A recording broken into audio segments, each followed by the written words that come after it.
Hello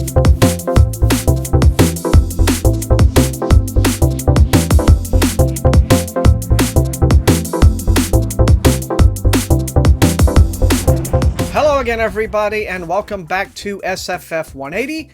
It is Monday morning, June the 13th, 2022, and time once again for the mailbag, even though I am recording this one more than a week in the past.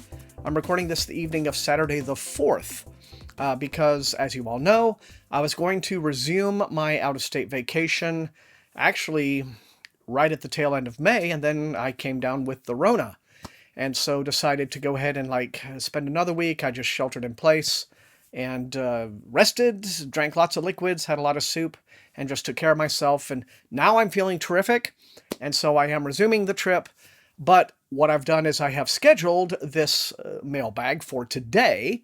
So just so that I can have content consistently sort of turning up on the channel while I'm gone. And so there's not just this gap of weeks.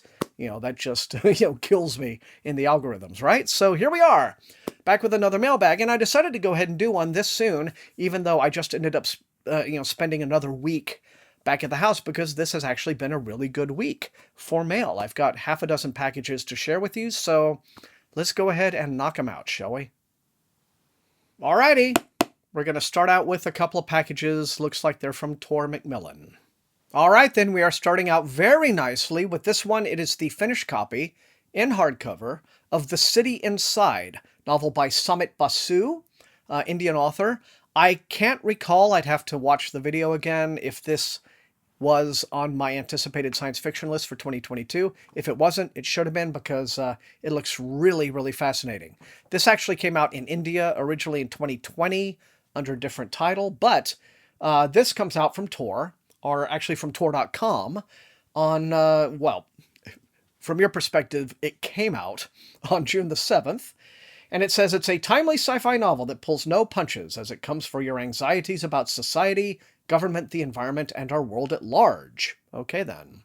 We follow Joey, a reality controller in near-future Delhi, whose job is to supervise multimedia, multi-reality live streams. Joey's job gives her considerable culture power, but she's too caught up in day-to-day crisis handling to see this, or to figure out what she wants from her life. Then there's Rudra, a recluse estranged from his wealthy and powerful family. When Rudra's father's death pulls him back into his family's orbit, an impulsive job offer from Joey becomes his only escape from the life he never wanted. But no good deed goes unpunished. As Joey and Rudra become enmeshed in multiple conspiracies, their lives start to spin out of control, complicated by dysfunctional relationships, corporate loyalty, and the never-ending pressures of surveillance capitalism. When a bigger picture begins to unfold around them, they must each decide how to do the right thing in a shadowy world where simply maintaining the status quo feels like an accomplishment. Ultimately, resistance will not, cannot, take the same shape for these two very different people. All right, well, this sounds very much like the sort of thing, Cory Doctorow fans and William Gibson fans might like, right? But it's The City Inside by Samit Basu, June the 7th from Tor.com Publishing. And next, also from Tor, we have kind of a chunk of a box. Okay, well, this is very epic and awesome to have. This is the finished copy in hardcover of the new book by Brian McClellan. It's called In the Shadow of Lightning. It's a nice chunky tome. Brian has shifted to Tor for this one. He used to be published by Orbit. And let's see what it says. It comes out on the 21st of June. And the start of a brand new series from the author of the best-selling Powder Mage universe. In the Shadow of Lightning by Brian McClellan is the greatest new epic fantasy to hit shelves this year. Okay. Yeah, featuring powerful magical families, warring nation-states, and a brilliantly imagined complex magic system, McClellan has created a gripping tale in a fascinating new world that fantasy fans will love. All right.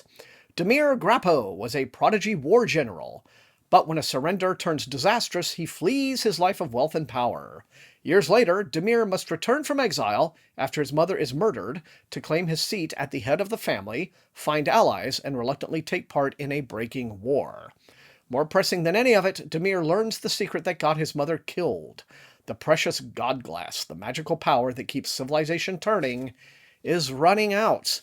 Okay then. Well, we'll find out how it all transpires in The Shadow of Lightning from Brian McClellan, June 21st. Now, this one looks really interesting. This one is in from Viking. Does not appear to have a sell sheet in it, but it's a book by an author named Aaron Swan, and it's called Walk the Vanished Earth. And, well, let's see. It goes like this.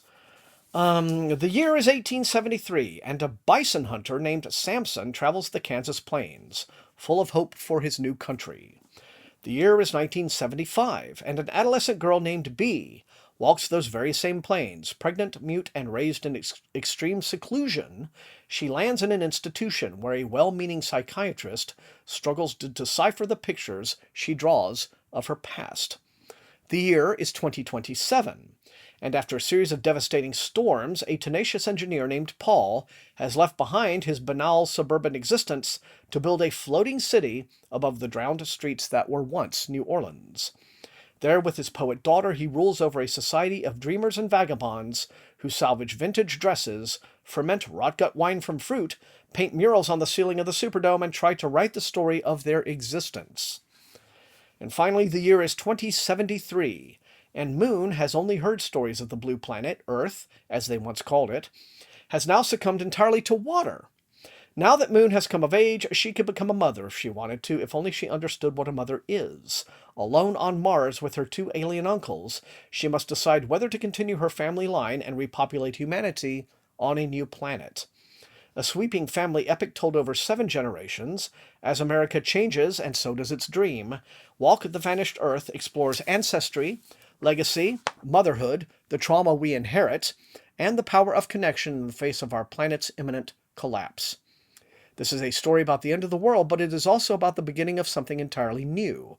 Thoughtful, warm, and wildly prescient, this work of bright imagination promises that no matter what the future looks like, there is always room for hope. Okay. Well, there you have it then. Walk the Vanished Earth by Aaron Swan. And I guess it's available now or very soon from Viking. Okay, I can't tell who this one is from, so mystery package. Cool. Okay, it's from Orbit, and it is the physical arc. I don't tend to ask for physical arcs too often these days, but very happy to have this one, of the Oleander Sword by Tasha Suri. This is the sequel to The Jasmine Throne. It's the middle book in the Burning Kingdoms trilogy, a kind of sapphic fantasy adventure. These two women, I guess, taking on an empire, as it were.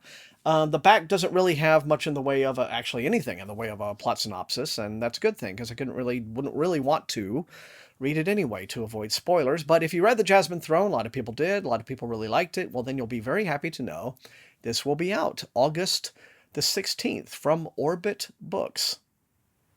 And this one has a very similar sticker to that package, so this one could be another arc.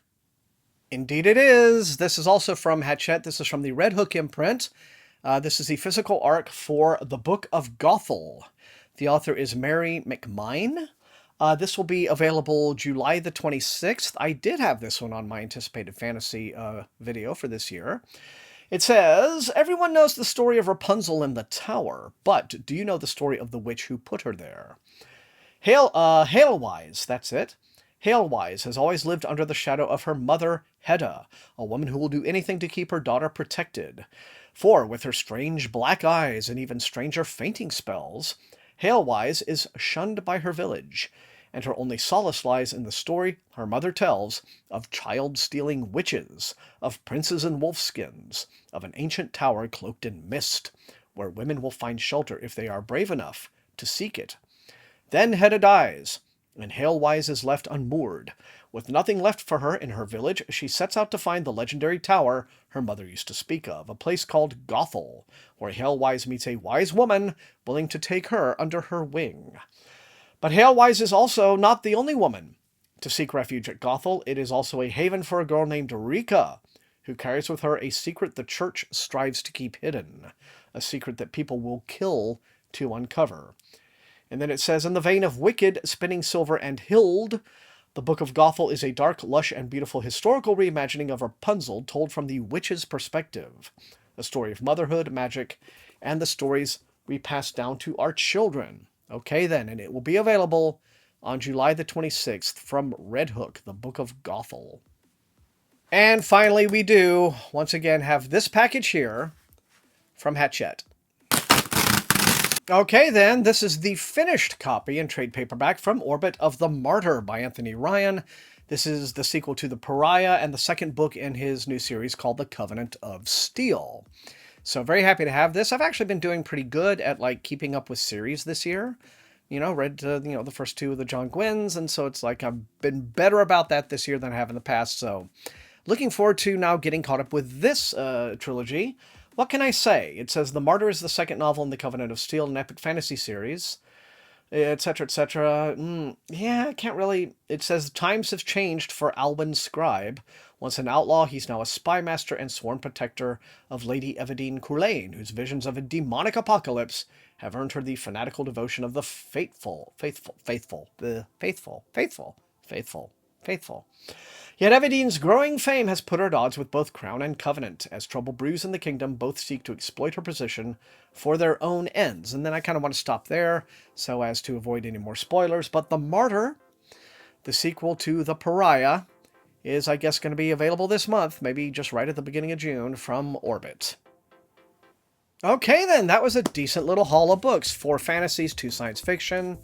You guys know the drill. Light up those comments. Let me know which of these looks most interesting and exciting to you and which you would like to see me prioritize for review. Otherwise, if you enjoyed watching, well, hit that like button, share the video far and wide with all of your SFF reading friends, and above all, please subscribe. If you have not done so, that is how the channel grows.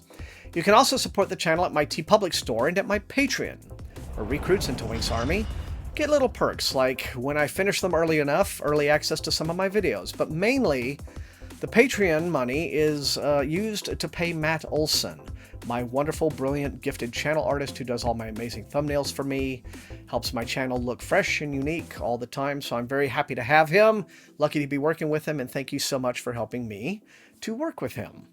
I want to thank all the rest of you guys for being the very best viewers in all of BookTube, and until I see all of you next time, please stay safe and healthy, unlike me, and happy reading.